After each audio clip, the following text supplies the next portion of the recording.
കതക് തുറക്കമ്മേ.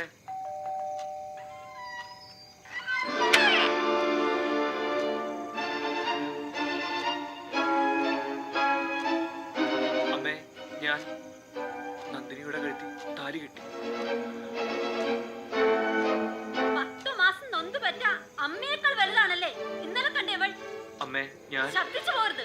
ഇറങ്ങിക്കൊള്ളേ വീട്ടിൽ നിന്ന്. ഇനിയുള്ള കാലം രണ്ടുപേരും ചേർന്ന് പിച്ചെടുത്തങ്ങ് ജീവിച്ചാ മതി. ഇപ്പോൾ എന്റെ മകനേക്കാൾ എനിക്ക് വലുത് ഈ മുല്ലശ്ശേരി തറവാടിന്റെ അന്തസ്സാണടാ. എന്തിനാണ് അമ്മേ ഞങ്ങളോട് ഇത്ര വാശി? വാശിയല്ലടാ, ഇതെന്റെ അഭിമാനത്തിന്റെ പ്രശ്നം. ഇറങ്ങി പോടി ഇവനെ വിളിച്ച്. മേലി പടി ചവിട്ടരുത്.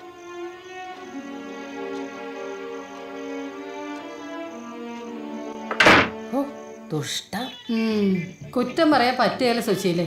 പെറ്റ തള്ള ഇത് എങ്ങനെ സഹിക്കും? പിന്നെ കുട്ടികളുടെ മനസ്സ് കാണാൻ പറ്റാത്ത ഇവരൊരു അമ്മയാണോ? എല്ലാവർക്കും ഇത് പറയാം. അവരവർക്ക് വരുമ്പോ കാണാതിന്റെ തനി കൊണം. ഞാനിട്ടായിരിക്കണം.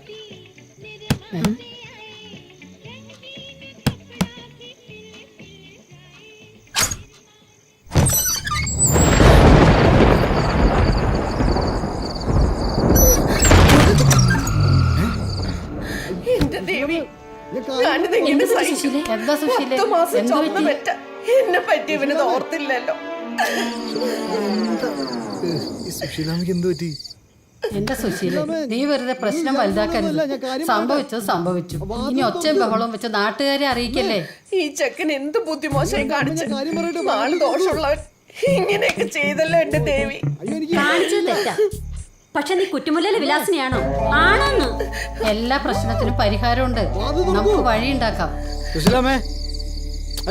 ഞാൻ കാര്യം പറയട്ടെ. അമ്മ ഞാൻ കാര്യം പറ.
അറിഞ്ഞില്ലേ? എന്തോന്ന്? അത് ശരി. അപ്പൊ നിങ്ങളൊന്നും അറിഞ്ഞില്ലേ? നമ്മുടെ പ്രകാശിന് ലോട്ടറി അടിച്ചു. എത്ര ലക്ഷടാ? ലക്ഷങ്ങളൊന്നും അല്ലടാ, കോടികളാ, കോടികള്. എടാ, സംഗതി ലോട്ടറി തന്നെയാണ്, പക്ഷെ പെണ്ണിന്റെ രൂപത്തിലാണെന്ന് മാത്രം. പെണ്ണോ? ആ പെണ്ണ് തന്നെ. ഇടാ, പ്രകാശൻ ഇന്നലെ സ്നേഹിച്ച് പെണ്ണിനെയും വിളിച്ചിട്ട് വന്നടാ. പെണ്ണെന്ന് പറഞ്ഞ ഇതാ പെണ്ണ്. എന്തായാലും ഗുസ്തിക്ക് എല്ലാ കൊല്ലം തോറ്റു തുന്നമ്പാടെങ്കിലും ഇക്കാര്യത്തിൽ അവൻ ചാമ്പ്യൻ തന്നെയാ. നാട്ടുകാരെ മുഴുവൻ ഒറ്റയടിക്കില്ല മലത്തിയടിച്ചത്. ഏതായാലും അവള് ബുദ്ധിയുള്ളവളാ. സ്വർണം മുഴുവൻ ബാങ്കിലെ പ്രകാശിന്റെ പേരിൽ അവള് കൊണ്ട് വെച്ചിരിക്കുന്നത്.